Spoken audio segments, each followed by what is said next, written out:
And he went a little further, and fell on his face, and prayed, saying, O my Father, if it be possible, let this cup pass from me. Nevertheless, not as I will, but as thou wilt. This was the prayer of Jesus, right before he was betrayed, and captured to be killed by the Jews. For the first time ever, Jesus felt fear after seeing what kind of punishment awaits him before he can be able to liberate us from sin. To understand why Jesus needed to die, we have to start at the very beginning. Imagine this: a world where everything was perfect, a garden filled with life, beauty, and harmony. Humanity and God walked together as close friends. No pain, no death, just love and connection. Sin had a cost, a deep divide between humanity and God, a price that couldn't simply be ignored. But God wasn't willing to leave things like this. From the very beginning, he had a plan to fix what was broken. A plan that centered on one person, Jesus.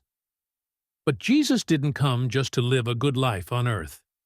He came to die. You see, sin has a penalty, a debt that must be paid, and instead of leaving us to face the consequences, Jesus chose to take it on himself.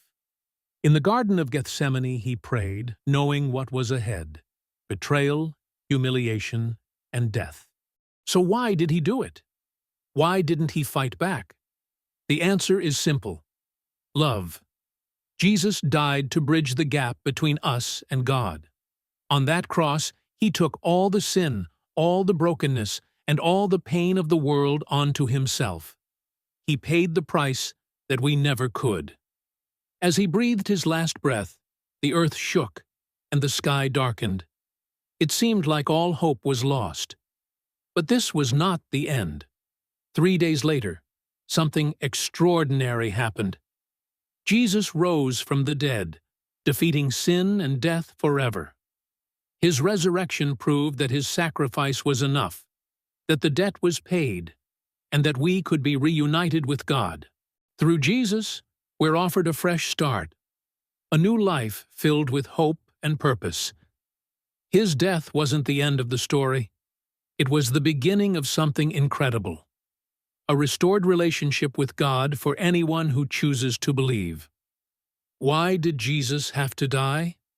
Because love demanded it. And through his death, we are reminded of the greatest truth of all: God's love for us has no limits. If you love these types of videos, drop a like and subscribe.